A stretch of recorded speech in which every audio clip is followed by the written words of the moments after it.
Hey, what's up everybody? This is Caticus with my brother Armand. Armand, come on over. Yo! Hello everybody. Today I'm doing a bit of a different review. I'm going to try to do the camera right. You're shaking, having an earthquake. I'm going to review a mixer, and this mixer is a little bit unusual because I've done a review for the Soundcraft Notepad 12FX, which is a wonderful mixer, but it's a little bit small for my needs. To give you a look at what all my stuff is, I've got a little too much stuff for a little notepad mixer. And my cat just went into the box. Okay, so a little too much stuff for the notepad mixer, so I've decided to get a new mixer, and this time I'm getting, I got a Chinese mixer. Oh my God, because my wife is like, you spend too much money. So I figured, okay, let's get something cheaper. So I bought a massive, but only 12 channels, a massive mixer from China. And let's have a look at it. All right, so still in the plastic here. Gotta find a way to get it out of here. Very thin, nice blue accents. Apparently it's Bluetooth too, but I don't use that. Okay, so here's what it looks like. It's massive. It's a massive mixer. But on the cool fact, like on the cool point, it's not heavy, and like it's very light and it's very thin. So it is a little bit deep. So you're gonna need like a real surface to put this on, and I'm gonna try to put it on my shelf. But yeah, that's a nice mixer. The knobs feel great. The things here are a little wiggly left and right, but not bad at all. They're quite solid, and they have a nice drift on them. They're not like they don't feel crappy at all. It doesn't feel like a cheapy little mixer. There are little toggles right here, little switches to toggle on and off for PFL. Then you've got your lines here with your XLRs up here, and there's a lot of XLRs. There's 11 XLRs. Goodness gracious, that's a lot. So I'm going to plug this in, and then I'm going to start the second part of the review, where I'm going to, let's have a look at the back here. Ta-da! I'm going to start the second part of the review where I do the sound check to see what the sound floor is like, to see if it's all buzzy and if I can figure out that it's like, this sucker right here was less than $100 American.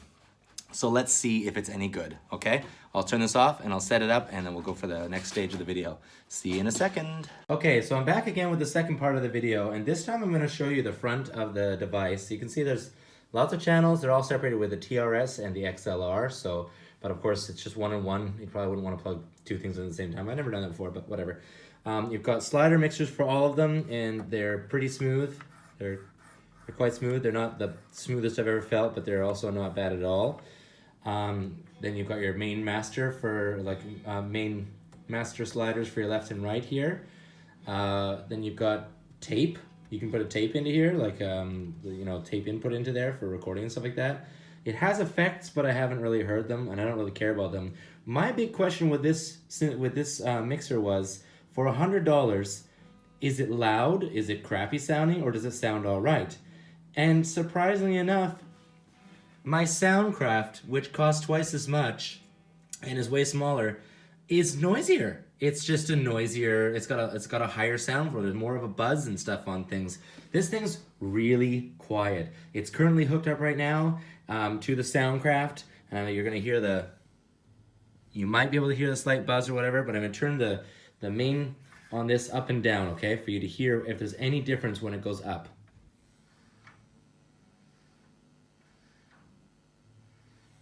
Literally no difference to the sound whatsoever. So like there's no hum that comes in when it gets nice and high. I'm gonna play the Medusa right now. The Medusa is kind of a fuzzy sounding thing. Let me just monitor.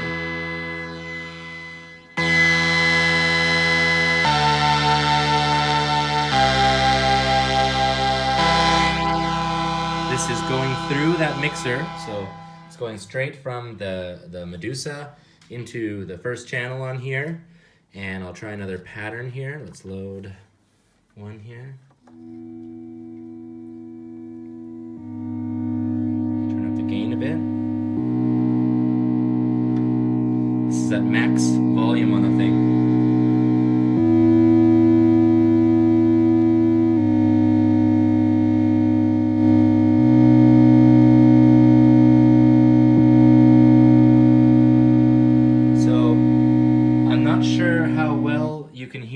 from the video that I'm making, but the sound is super clean. I turned the volume on the Medusa to max. I turned the mixer volumes to max, and I turned the volume here up to max, and I turned the gain up to max, and I just let it play, and it is super, super clean. It's unbelievable. I don't know what else to look for in a good mixer, but for $100, not even $100, I think it's probably like $80. I'm blown away. I'm absolutely blown away. I was kind of hoping this was like a Xiaomi sort of thing, like where Xiaomi, the phone maker, they have really cheap phones and they're really good. And the reason that they're so good, yeah, there's a Xiaomi phone right there.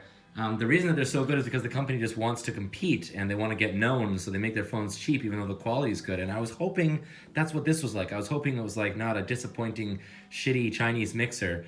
And honestly, excuse my language there, honestly, the quality of this thing is just blowing my mind. It's rock solid, it's made wonderfully, and it sounds fantastic. If you're just looking for a mixer that is cheap, the name is Hi-Vobo, and the model is HT12. If you're looking for a cheap mixer that is really surprisingly good for how cheap it is, it's just so surprisingly good. There's no bells and whistles.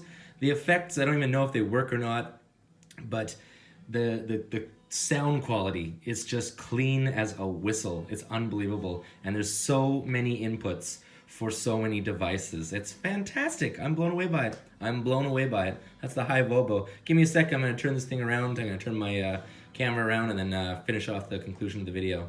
All right, here I am with a conclusion. As you just heard in that gushing video, I'm blown away by it. I can't believe this thing is less than $100. I can't believe it. I can't believe it. I paid over $200 for my Soundcraft Notepad 12, and it's a decent mixer with some decent effects and stuff like that. But it's very small. It's missing ports. Like it's low on ports, not missing ports. It has all of them, but it's low on ports, inputs and outputs.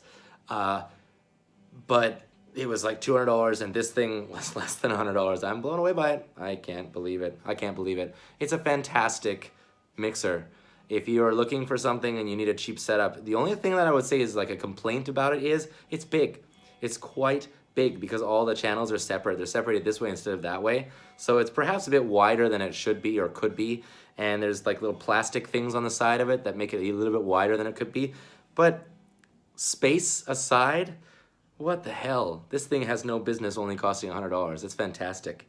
If you can find this thing for sale and you're looking for a mixer that's a cheap solution to your mixing needs, I totally suggest it. I'm blown away by it.